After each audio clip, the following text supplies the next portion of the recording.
Hello, everyone. Welcome to the Hey CTO podcast. I'm Pedro Torres, And I'm Sara Gonçalves. and this is a space where you can get to know a little bit better the members of the CTO Portugal community. Today, our guest is Ana Machado. Ana, thank you so much for accepting our invitation. It's a real pleasure to have you here with us. Thank you for the invitation. No worries. Ana, so, for the people that really don't know you, so can you tell us a little bit more about you and your current responsibilities? Sure.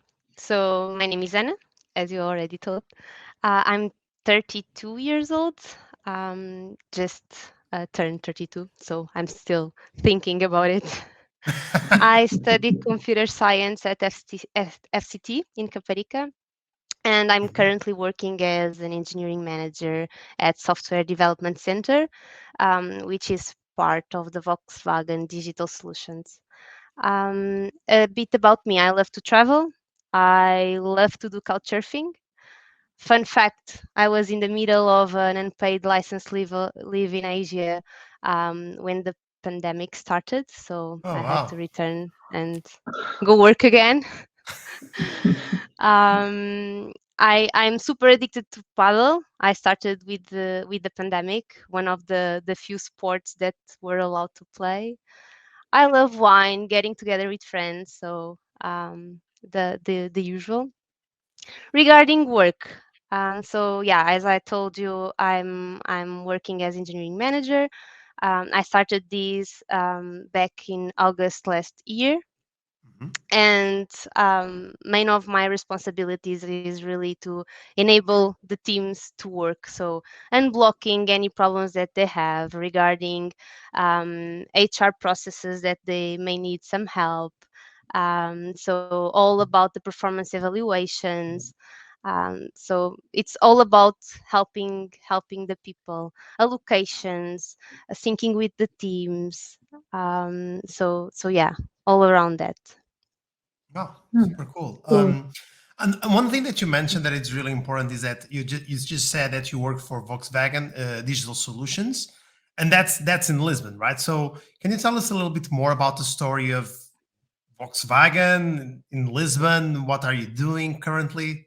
I think that's super interesting. Yeah, so Volkswagen is really a huge world. So when we talk about Volkswagen, and especially Volkswagen Group, we have all the brands. So the brand Volkswagen, but we also have other brands like Seat, Porsche, Skoda. Oh, okay. We also have all the plants. So we have the factory in Palmela. We have plenty other factories. We also have a sausage factory. So it's like, whoa, Oh, it's wow. really a huge world. And Volkswagen, when we started here in Lisbon, actually we started as SDC, so only the Software Development Center. And besides that one, we also had the MIN Digital Hub and the AMS, so Application Management Services. And with these three different offices with three different projects and methodologies, there was a need to create a Volkswagen Digital Solution, so kind of an umbrella company that all of these three different tech units were part of.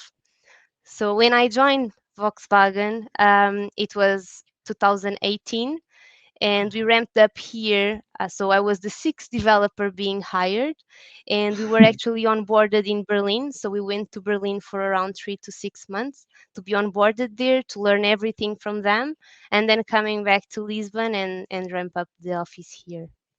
Oh, So wow. this is a bit of Oh, the story around how Volkswagen yeah, started in IT world here in Lisbon. yeah, and that made me wonder because I was thinking, what kind of software challenges a group like Volkswagen should probably have? I don't know. And you mentioned there that there are actually three groups inside the inside this digital solutions group. Could you tell us a bit more about the software challenges that you can face on that area? That is also something super different in the different companies, because usually when people talk with us, it's like, oh, you are doing the software in car, and Mhm. usually the disclaimer is, okay, we don't do the software in the car. We have other companies that are working on it. We do everything around the car. So software for the dealers, for example, this specifically at STC. So we have a lot of software to enable the dealers and help them on their daily basis. For example, the MIN hub, they are working on projects directly for the MIN truck and buses. So it really differs from Okay. office to office or from company to company. Mm-hmm. But you're Yeah, all on it the seems same to. location in Lisbon, right? So you all share the same sort of offices, or not really? Not yet, maybe in the future, who knows? But not even that. So we have 3 different locations. Oh, wow. Yeah. Yeah. Very So it's well. So very, I can it's actually a very broad scope. exactly, yes. I can tell you Mhm. more about STC specific because we have our own methodologies, ways of working. But yeah, we are all part of the same company. Mhm. Yeah. Oh, very well. And we, And if we, yeah, yeah, yeah. Go no, go ahead. ahead, Sarah. Go ahead. I was thinking that if you go like in the beginning of the time, like when you join FCT, the college, how Mm, did you end up on that world of the computer science? that's a good question. This is actually fun because I actually started in civil engineering. So I was in Mm. civil engineering for 4 years.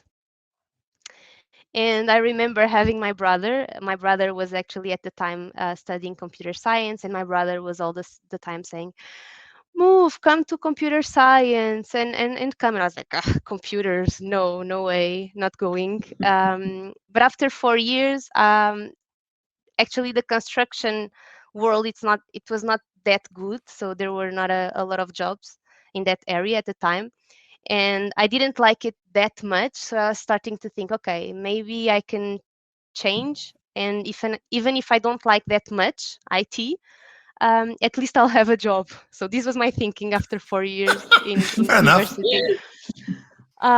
So and then I changed, and then I had a lot of equivalences. So I Hmm. had some Mhm. courses like math, physics that it was already done. So I did the degree in computer science. And fun fact, I had some colleagues from civil engineering that at the time were like, Anna, you are crazy. You are changing now. After 4 years, it's almost done. Don't do that. And after a while, I was working in IT already. And actually, after they finished their courses, they went to those programs in the IT companies that they train you for IT, Yeah. and then Mm. you start working in the area. So yeah, so they ended up in this area as well. Wow, crazy, crazy. That's a good story. Very Yeah. different from what I expected. And tell me one thing. So definitely, you just mentioned that that so you went to the university, you changed your degree, and then you start working. At least from what we checked, as a consultant. So definitely in a big consultancy group. And then you ended up in what I think we can call it a software house. So definitely where it's less kind of services and definitely more kind of developing and maintaining products. Um, what are the biggest differences in your opinion? Do you have like a preference for one of those two worlds, or not really?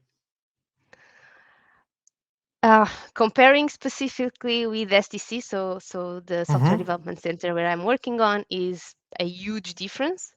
Especially if I remember the recruiter when she contacted me saying that we would be working in pair programming, we would do test-driven development, working a lot in teams with a lot of collaboration.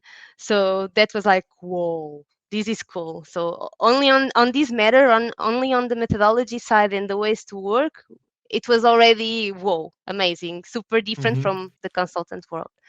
If we think from the overall perspective, and as I explained to you, the Volkswagen is huge, and if we think on a broader scope, of course, Volkswagen is a big corporate. So there's a lot of things and bureaucracies that, of course, a big corporate has, Hmm. Sure. right? Yeah. So on the specific work-wise and what we are doing, it's a huge, big difference. But if we think on a broader scope, sometimes we are impacted by this big corporate, of course. Um, but in practical, it's a huge difference on the day-to-day work-wise with the teams and everything. It's really really different for better, I would say. No, and exactly, Yeah. I couldn't agree more. Like definitely, I've also worked a little bit in consultancy in a past lifetime, and working on developing a product. Kind of searching much more for a sustainable pay. And again, consultancy work, it's also fine. Like we are not saying that one thing is like terrible, nothing like that. But I think it's definitely a matter of preferences and developing a product, maintaining it for a couple of years, living with the decisions, right? Because it's something that usually in consultancy it's not exactly like that.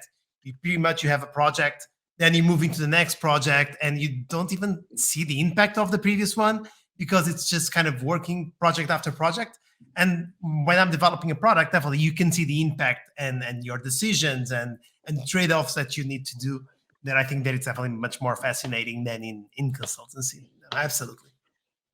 Yeah. True. Yeah. It gives But you yeah. other.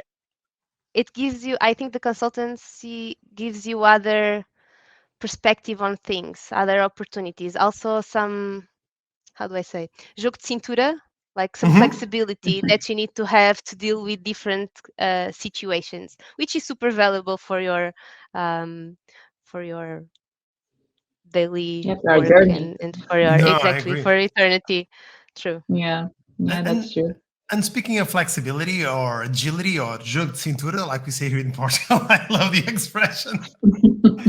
One thing that you did recently, so to speak, was a transition from you know software developer, software engineer. Pretty much, I like to call it an individual contributor into a manager, where definitely the day to day is very different, right? So instead of probably having a lot of time to code, you probably now have a lot of time for meetings, and and that's just kind of the tip of the iceberg. So I'm curious to know how was your transition? So was it kind of something that just you were already foreseeing and you really wanted to do that, or you just challenged to make the transition? Was it hard, not hard? Tell us all about it. Hard or not hard, depend on the days. I agree. I think I think the fact that I was the sixth developer being hired for the STC, and it was already something that was a bit different because we were already part of building some of the processes. So I was already doing some stuff outside of the developer role itself. Mm, And I really like that part, and I really like to contribute to more than only my individual contribution for the product itself, but on a bigger scope for the office. So I think that part was kind of helping that transition, and then it was kind of a challenge. So I had a colleague doing already a bit of that role, and he was like, yeah, Anna, I need you, you need to come to this role, it will fit you. So it was kind of a challenge, and because I was already part of a lot of processes and involved in a lot of things in the office, I was like, yeah, why not. Let's see. And I think it's still a work in progress, so I'm still learning a lot, mhm. because it's super different. I think the important part is really the communication and how you deal with people, and well, I think that I'm doing, but there's a lot of things that I'm still learning, and I will continue Mhm. learning forever, I guess. And that's good. It's good that we feel that we are always learning every day.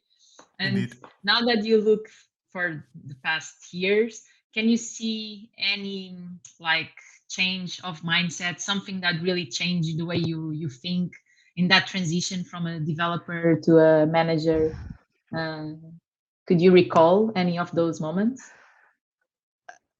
Probably being more open to things that because usually when you are an individual contributor, you are like focused on your product, and you don't have other perspective from what, or you don't know so much about what comes about the overall picture, like the business, the Mhm. company, where are we heading for. So this change, I think, brings a lot of this knowledge and know-how that when I was in the other side, let's say like that, or in the software developer part, um, Mhm. I was not so into it, or I was not Yeah. Aware. So aware, exactly aware of those things, and now much more. Yeah. No, I agree. No, that's definitely one of the things that I really believe that any manager that would actually return to an individual contributor would be a much more complete IC, pretty much because he would understand side of management, right? Because regardless of being the technical side or not, you can actually be in the leadership role. So it can be people, it can be technology, but definitely in the leadership.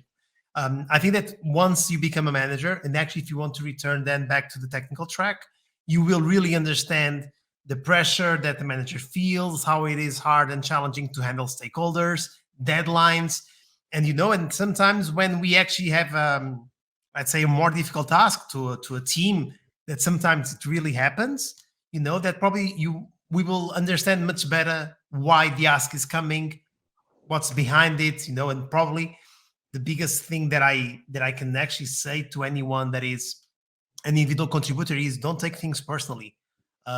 If someone is actually pushing you a little bit harder, it's not because it's you, it's because it's the context and the project, or the release, if you will. But definitely that's the things that I see, that it's really challenging when you're an individual contributor and you don't see that side of management, what's behind the curtain, that it's not easy to deal with. But I think as more as honest and transparent we are, I think easier things are, and easier is Mhm. to people understand why are we doing things, and this way I think it also works better. For sure. Couldn't agree more. Yeah, I think for managers and team leads like me, I think it's also our responsibility to try to cultivate that spirit on our people, that type of mindset, to try to understand what is behind the scenes, try to understand the rationale of decisions, because that make them grow as well. That make them take the ability to take decisions and to question some of the decisions if they have that context. So I think it's good to cultivate that will to grab to go behind the context. I agree. Definitely. I agree. Tell us one thing. So we already kind of mentioned a little bit the pandemic and how things are changing, right? Regardless of us being excited with it or not, the world is changing as we are speaking. One thing that we are seeing much more now is remote work. Um, so definitely we are seeing some companies really trying to get back to the office, and that is fine as well. Although I think that definitely even on those situations, the remote work is something that it will appear much more often and much more naturally.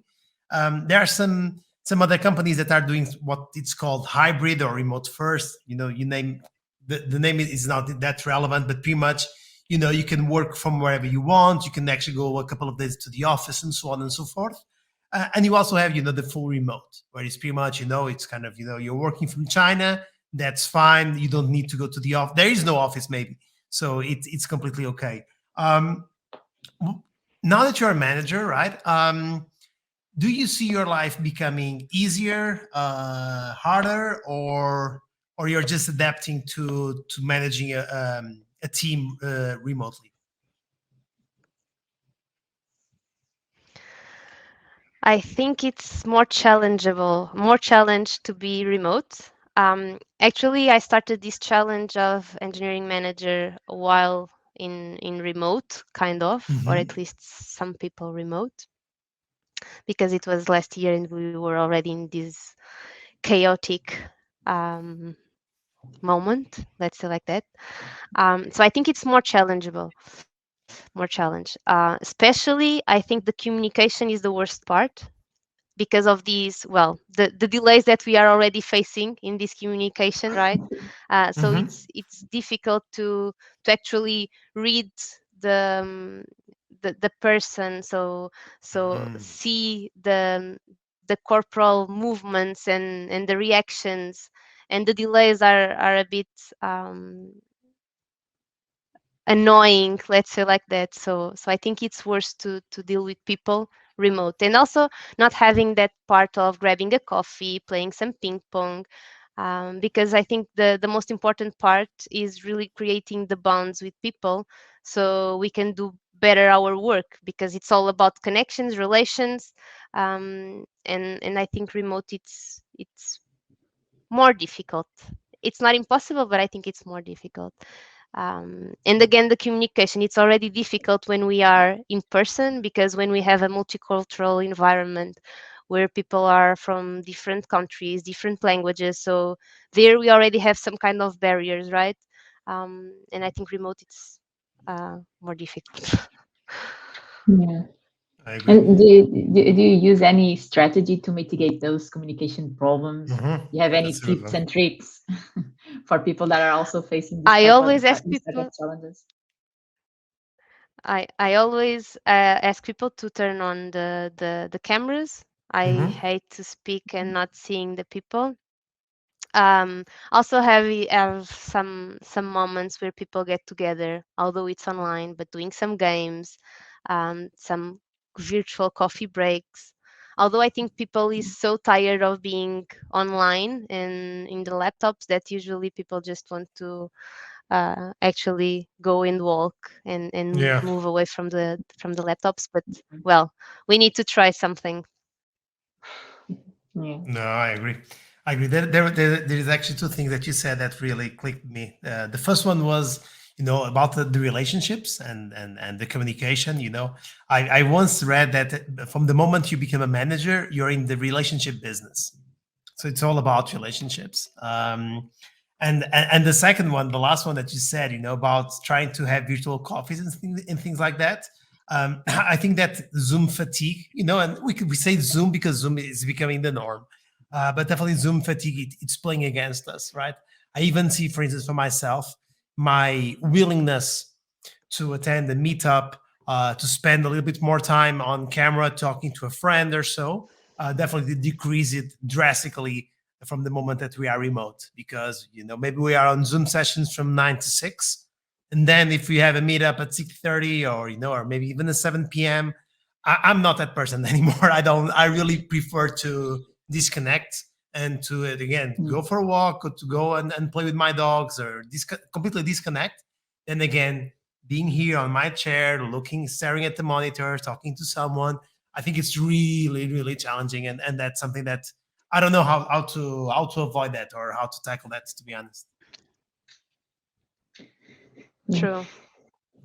Although it's giving us also some other kind of flexibilities, and even for True. us at STC, that we do pair programming, so we have work from 9 to 5:30, where the teams were always all together in the same spaces. And we were, at the time, we thought, okay, no remote for anyone. And then when this started, everyone is working remote, so it's actually possible, and we are finding ways to do it. But it's a bit different. No, I agree. And I've recently read that there are some companies that are really asking for employees to return to the office, because oh my God, how do we know that they are working? And I've even replied, I think it was on LinkedIn, I don't remember, saying, sure, but if they are in the office, how do you know that they are still working, right? Because I can be at the office and just have my Facebook open, or Instagram kind of liking 1,000 photos. It's completely, it's pointless. Again, like if we really need to be in the same physical space in order to make sure that our people are having impact and are delivering what's expected, then definitely I think that one has bigger problems than if the employees are working or not. So that was actually something funny. And that already shows the importance of relationships and building trust. Oh, Because if the trust was there, maybe they didn't have those kind of challenges. So that's why, and here we are connecting the absolutely. dots. That's why it's so important building relationships and building those bonds. I agree. I couldn't agree more. Absolutely. True. And Um, maybe now we can explore some some tips from you. So imagine that we have people listening to these, and they have ambition to become manager and to stop being just individual contributors. Do you have any tips for them? So any advice for someone that is starting managing a team? I think it's important to be humble, be empathic with the people that you manage. I think it's one of the most important things, to be empathic with people. Um, Also, something that I've been learning is that when we involve the people in the process or in the decisions, as we were talking before, to make sure that the people understand the why and make them part of our decisions as well, the people will also be more accountable for those decisions. So they will also be happier. So this is something that I've been learning, and I think it's important. And it's really different. It's really a huge difference between being an individual contributor to be managing. And here I don't like to talk about managing people, because I'm not managing people. I'm here more on how can I help you, how can I unblock Enabling. you. So exactly, I prefer that naming more on the enabling part. Yeah. So how can I make you do your work better and easier? So it's more on these terms. So for the people that would like to go on this way, I think this is the right way. And it's not around managing timing people or what are you doing, or so it's the other way around. So I think really changing this mindset, I think it's really important. I agree. It's managing the Okay. outcomes and not the people. Yeah. That's for sure. And by the way, you were saying, Anna, and I was thinking, one book that really explains exactly what you're saying is the book "Turn the Ship Around" from David Marquette. If you haven't read it, please put it on your shortlist. It's beautiful book about a captain. I think he was a captain back then.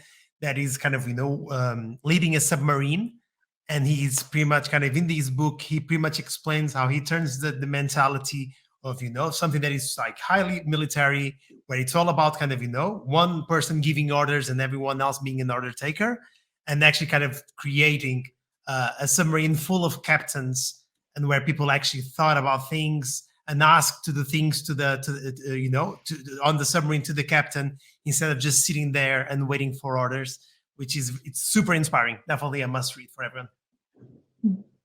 Nice. And speaking of books, one thing that you've mentioned, obviously, is that you're constantly learning. You made the transition not so long ago, so it's fairly recent. Um, what have you been reading, or what are you doing in terms of education? So definitely, let's say if you've been an individual contributor for the last 6 years, I'm pretty much certain that you'd be very comfortable, so you would know how to code. So it's something that you're already in your comfort zone. Now, pretty much now moving into management, I think obviously one gets a little bit more into the uncomfortable zone. What have you been doing? So how do you make sure that you stay relevant, that you're learning, and you can actually kind of continue to have the impact that you want on your workplace? Lately, I was actually part of a training that the company Mhm. provided for the engineering managers, and it was amazing. I would really tell every manager to do this kind of training. It was actually with a professional. She's a coach, and she was doing some workshops around how to have better meetings, better conversations, better feedbacks. So we were a small group of people, and we were learning about techniques, how to better run these kind of meetings, and we were actually recording ourselves and then see each others and give Oh feedback and wow. receive feedback. It was That's cool. awesome. We were also doing some coach sessions. We are still doing some coaching sessions with her, and I think it's really something that everyone should have. Um, but I think one of the most important things is really what I was telling about feedback. So not only on these kind of trainings, but also on the daily work with your teams and with everyone. Also, I've been learning a lot around people's behaviors and communication. It was something also that we were talking around these training workshops and with the coach sessions. So all about how can we have better conversations and influence others. Actually, there's a book really cool that I'm reading around how to win friends and influence people. Mm-hmm. So every person has different behaviors in different situations, and how you act and how you communicate with different styles and with different people, it will also influence how others will receive Mhm. what we are talking about. And it's super interesting, and I think it's so important in this kind of roles, and I'm super amazed and learning more about it. And again, comes again with the communication, with the relations, with interaction with people. So I think it's the key. It's the Carnegie Mellon book that you're reading. It's yes, and there's another one. No. It's that one with the Dale Carnegie. It's that, Yes, right? exactly. Yeah. Yeah. No, that's an interesting one. Definitely, you'll learn a lot of. And again, like there is some exquisite connotation on that book for sure. So I understand it's not a consensual book in the sense that it says, oh, you will learn how to manipulate people and that's bad, and so on and so forth. But I think that again, like like gunpowder, like so many things, definitely you can use. So the tools, they are not good or bad. So good.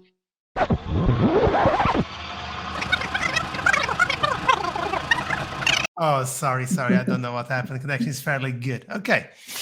So I was saying, Okay. that tools are fine. So there are no problem with that. It really depends on how you use them. So, again, I think that book is very interesting. So for sure.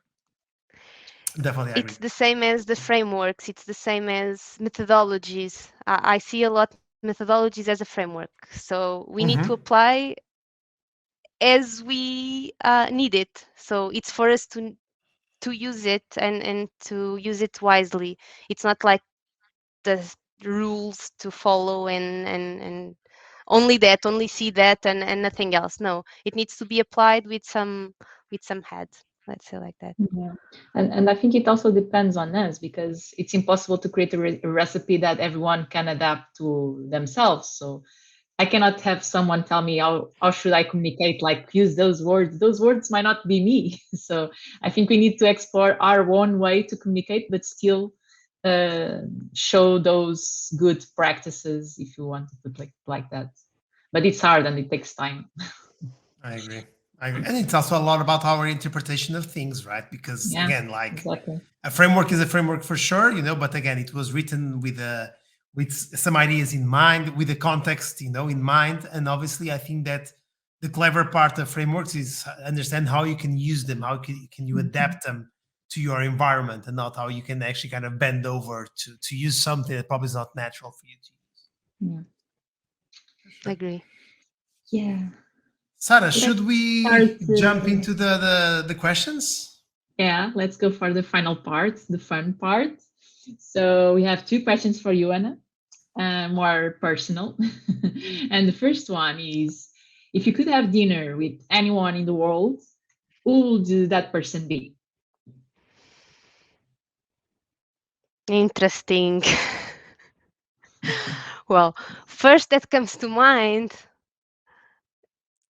probably you don't know, but are you paddle fans? No, not at all, but tell us all about it. So I would say Paquito. Okay. Paquito. He's what? He's the The best. No, creator? for me, no, he's one of the best paddle players. Just not the creator, Paquito just one of Navarro. the best. Exact. You are searching for one of the best paddle players in the world paddle tour. I would Okay, like to yeah. know I let more you about learn his something. skills. No, I'm joking. I'm joking. Well, if we can go and to be more intellectual, because well, this podcast is all about intellectual part, maybe.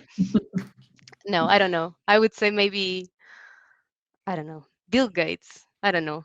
He's maybe Oh, one of wow. the major philanthropists. So with so much investment in universities, companies, so he's creating so much. He would probably entertain me over a dinner, and we would not be bored with his ideas.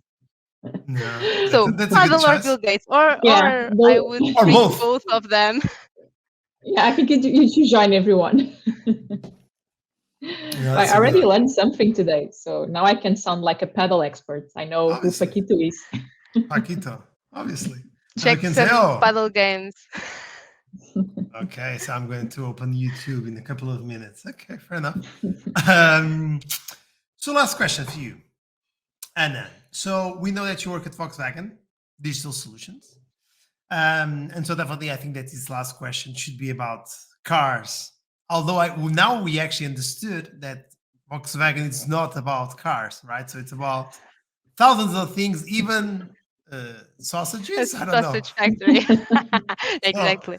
that was interesting for sure, but maybe for another episode. And so going back to cars, our question is, which car would you buy today? So would you go for a Tesla? Those self-driving cars, super cool, shiny and all of that stuff? Or would you go and buy a Volkswagen? That's easy. I would go for a Volkswagen because I have discounts. Oh, wow. That You makes have a sense. discount. Wow. But which model? We want to know the model. Well, probably I would go for the Seat, so the Volkswagen Group, but Seat, because Hmm, quality, price, and okay. I think they are good quality and maybe a more friendly price than the actually Volkswagen brand. But I don't know. But Do you maybe know? I'll tell you which car I have, and you will laugh. And it's not Volkswagen Group.